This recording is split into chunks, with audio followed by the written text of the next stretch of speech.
मेरा प्रणाम। उत्तराखंड के स्थापना दिवस की आप सभी को बहुत बहुत बधाई। आज से ही उत्तराखंड के रजत जयंती वर्ष का शुभारंभ हो रहा है, यानी हमारा उत्तराखंड अपने 25वें वर्ष में प्रवेश कर रहा है। हमें अब उत्तराखंड के उज्जवल भविष्य के लिए अगले 25 वर्ष की यात्रा शुरू करनी है। इसमें एक सुखद संयोग भी है। ये यात्रा ऐसे समय में होगी जब देश भी 25 वर्षों के अमृत काल में है, यानी विकसित भारत के लिए विकसित उत्तराखंड देश इस संकल्प को इसी कालखंड में पूरा होते देखेगा।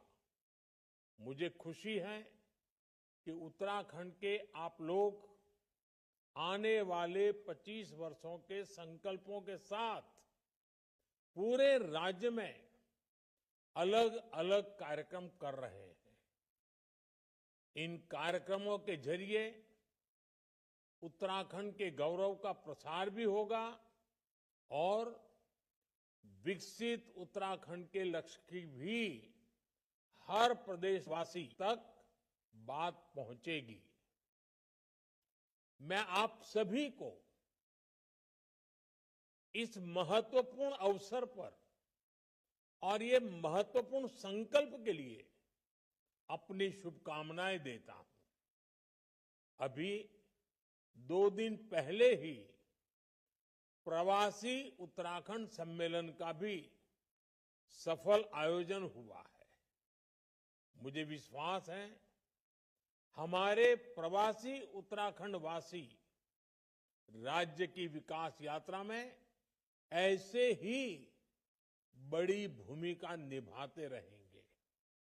साथियों, उत्तराखंड के लोगों को अपनी आशाओं और आकांक्षाओं को पूरा करने के लिए लंबे समय तक अलग राज्य के लिए प्रयास करना पड़ा था। ये प्रयास तब पूरे हुए जब केंद्र में श्रद्धेय अटल जी के नेतृत्व में, बीजेपी के नेतृत्व में एनडीए की सरकार बनी।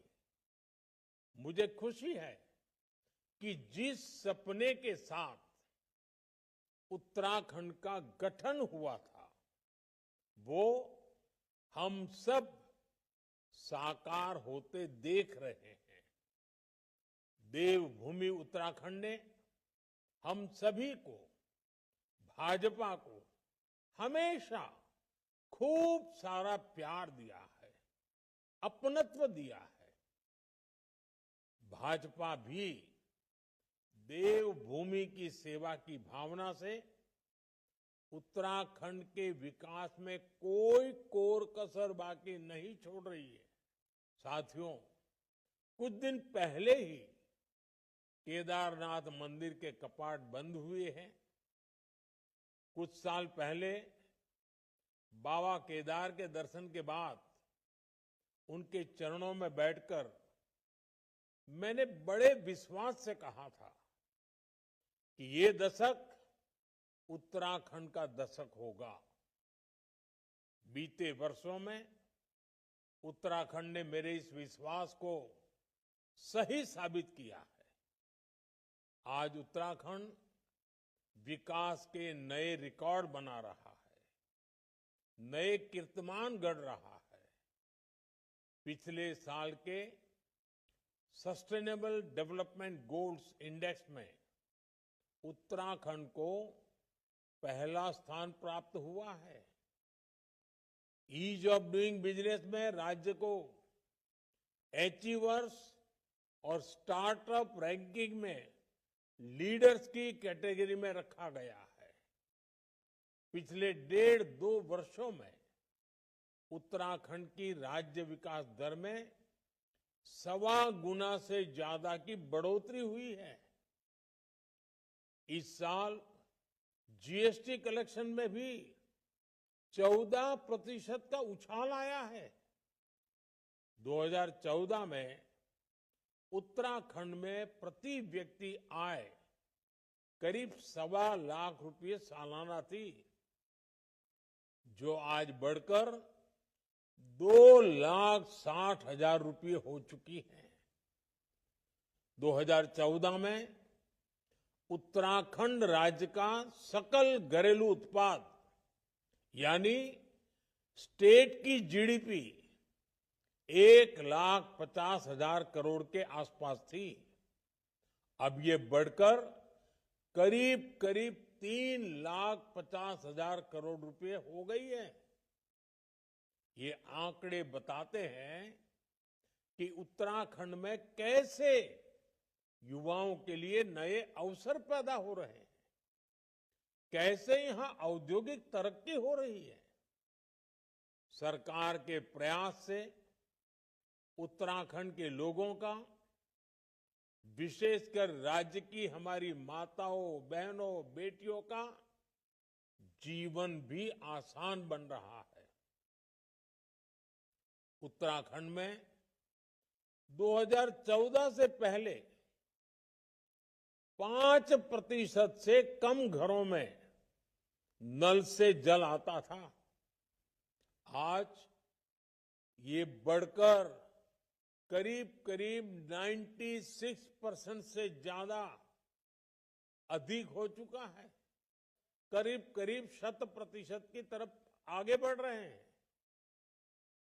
2014 से पहले उत्तराखंड में सिर्फ 6,000 किलोमीटर की पीएम ग्राम सड़क बनी थी। 6,000 किलोमीटर। आज इन सड़कों की लंबाई बढ़कर 20,000 किलोमीटर से ज्यादा हो गई है। और मुझे मालूम है पहाड़ों में सड़कें बनाना कितना बड़ा कठिन काम होता है और कितनी बड़ी जरूरत होती है। उत्तराखंड में लाखों शौचालयों का निर्माण करके, हर घर बिजली पहुंचाकर, उज्ज्वला योजना के तहत लाखों गैस कनेक्शन देकर, आयुष्मान योजना के तहत मुफ्त इलाज की सुविधा देकर हमारी सरकार हर वर्ग, हर आयु के लोगों की साथी बनकर काम कर रही है। साथियों, डबल इंजन की सरकार का अर्थ क्या होता है, ये भी हम उत्तराखंड में देखते हैं। उत्तराखंड को केंद्र से पहले जो अनुदान मिलता था, वो आज करीब करीब 2 गुना हो गया है। डबल इंजन की सरकार में ही उत्तराखंड को एम्स के सैटेलाइट सेंटर की सौगात मिली। इसी दौरान देश का पहला drone application research centre Dehradun में खोला गया।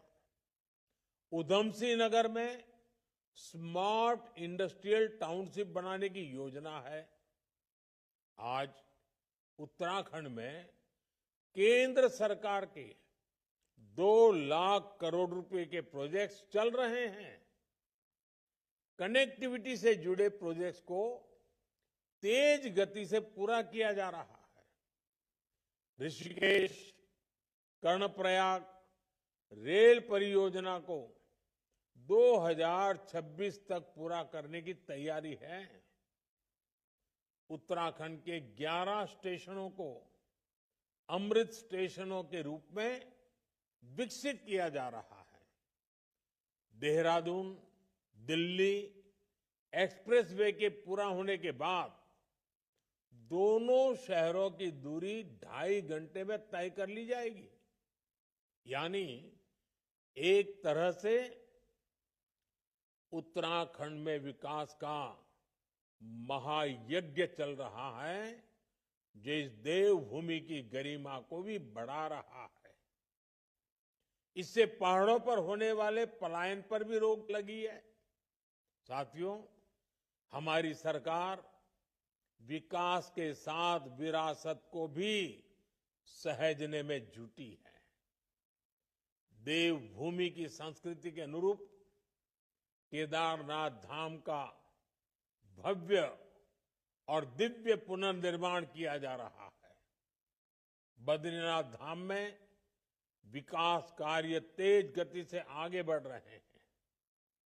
मानसखंड मंदिर माला मिशन के तहत पहले चरण में 16 पौराणिक मंदिर क्षेत्रों को विकसित किया जा रहा है।